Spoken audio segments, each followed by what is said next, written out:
చంద్రబాబు నాయుడు గారు ఓటుకు కేసులో కూడా దొరికిపోయినప్పుడు కూడా తాను ఇదే రకంగానే మాట్లాడాడు. సెక్షన్ 8 అంటాడు, ఉమ్మడి రాజధాని హైదరాబాద్ అంటాడు. అంతేకాకుండా ఏమంటాడు, పోలీసులు ఆంధ్ర కంపెనీల మీద దాడి చేయడం ఏంది అని చెప్పి అంటాడు ఈ పెద్ద మనిషి చంద్రబాబు నాయుడు గారు. కరెక్ట్గా ఇవే మాటలు మీకు గుర్తున్నాయా? ఇంతకు ముందు కూడా ఎప్పుడు అన్నాడు? ఓటుకు కోట్ల రూపాయల డబ్బులు ఇస్తూ అడ్డగోలుగా ఆడియో టేపులు వీడియో టేపులతో టీవీలలో ప్రచారం అవుతా ఉన్నప్పుడు ఇదే మాటలే మాట్లాడాడు. మళ్ళీ ఈరోజు దొంగతనం చేస్తూ పట్టుబడినప్పుడు మళ్ళీ ఇవే మాటలే చంద్రబాబు నాయుడు గారు. ఇలాంటి సిగ్గుమాలిన మనిషి ఈ పెద్ద మనిషి చంద్రబాబు నాయుడు గారు.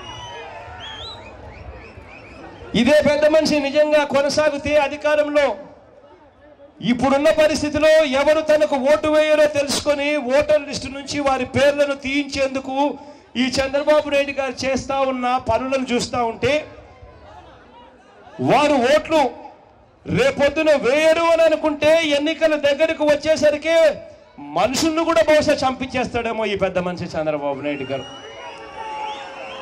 గ్రామాలను కూడా బహుశా తగలబెట్టిచ్చేస్తాడేమో ఈ పెద్ద మనిషి చంద్రబాబు నాయుడు గారు. ఈ పెద్ద మనిషి పరిపాలన నిజంగా చూస్తూ ఉంటే పూర్వకాలంలో కథలు వినేవాళ్ళం. రాక్షసుల పాలన, బకాసురుడి పరిపాలన, నరకాసురుడి పరిపాలన, ఇటువంటి పరిపాలన వినేవాళ్ళం కథలు. ఇవాళ అక్షరాల నారాసుని పరిపాలన ఇవాళ చూస్తూ ఉన్నాం మనం రాష్ట్రంలో.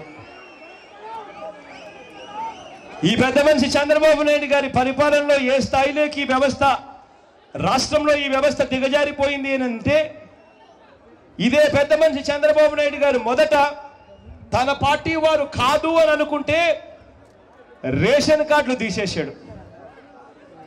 తన పార్టీ వారు కాదు అని అనుకుంటే పెన్షన్లు కూడా కత్తిరించేస్తా ఉన్నాడు.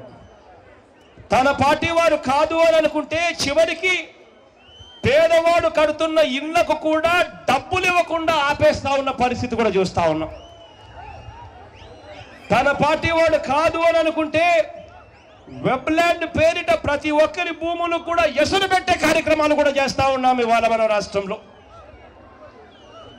తన పార్టీ వారికి గ్రామాలను దోచుకునేందుకు వీలుగా లైసెన్సులు ఇచ్చాడు.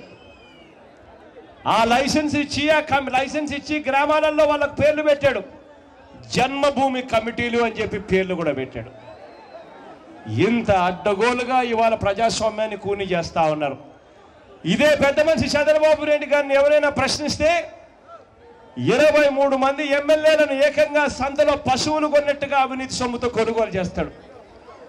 కొనుగోలు చేసిన ఎమ్మెల్యేలను కనీసం డిస్క్వాలిఫై చేయడు, వారి చేత రాజీనామా చేయించడు, వారి చేత ఎన్నికల దాకా తీసుకొని పోయి కనీసం ఎన్నికల్లో పోరాటం చేసి తన టికెట్ మీద గెలిపించుకునే కార్యక్రమం కూడా చేయడు ఈ పెద్ద మనిషి చంద్రబాబు నాయుడు గారు. చివరికి వాళ్ళల్లో నలుగురిని ఏకంగా మంత్రులను కూడా చేసి ప్రజాస్వామ్యాన్ని అవహేళన చేస్తాడు ఈ పెద్ద మనిషి చంద్రబాబు నాయుడు గారు. ఇవన్నీ కూడా మనం చూస్తా ఉన్నాం ఈరోజు రాష్ట్రంలో జరుగుతా ఉన్న పాలన.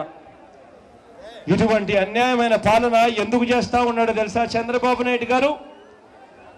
కారణం తెలుసా? కారణం బహుశా మీ అందరికీ కూడా బహుశా కారణం తెలిసి ఉంటుంది.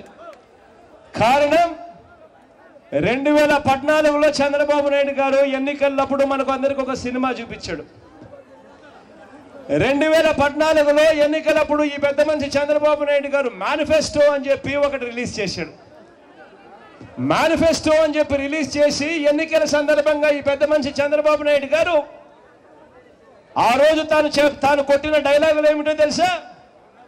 ప్రజల దగ్గర నుంచి ఓట్లు ఇచ్చుకునే దానికి 2014 ఎన్నికలప్పుడు వ్యవసాయ రుణాలన్నీ కూడా మాఫీ కావాలి అని అంటే బాబు ముఖ్యమంత్రి కావాలి, బ్యాంకుల్లో పెట్టిన బంగారం ఇంటికి రావాలి అని అంటే బాబు ముఖ్యమంత్రి కావాలి, 5,000 కోట్ల ధరల స్థిరీకరణ నిధి తీసుకొని వచ్చి గిట్టుబాటు ధరలు కల్పిస్తారన్నాడు. రైతులకు ఖర్చు మీద 50% లాభం వేసి కనీసం మద్దతు ధర ఇస్తాను అని చెప్పంటాడు ఈ పెద్ద మనిషి చంద్రబాబు నాయుడు గారు. ఈ పెద్ద మనిషి ఎన్నికలప్పుడు 2014 అప్పుడు ఎన్నికలప్పుడు చెప్పిన మాటలు, మేనిఫెస్టోలో చెప్పిన మాటలు ఇంతటితో ఆగిపోలేదు. మొదటి సంతకంతోనే బెల్ట్ షాపులన్నీ రద్దు అన్నాడు. మళ్ళా అందరితో ఆగిపోలేదు సినిమా. డ్వాక్రా రుణాలు మాఫీ కావాలి అని అంటే బాబు ముఖ్యమంత్రి కావాలని అన్నాడు. అక్కడితోనే ఆగిపోలేదు. మీరు తాకట్టు పెట్టిన బంగారం ఇంటికి రావాలి అని అంటే బాబు ముఖ్యమంత్రి కావాలి.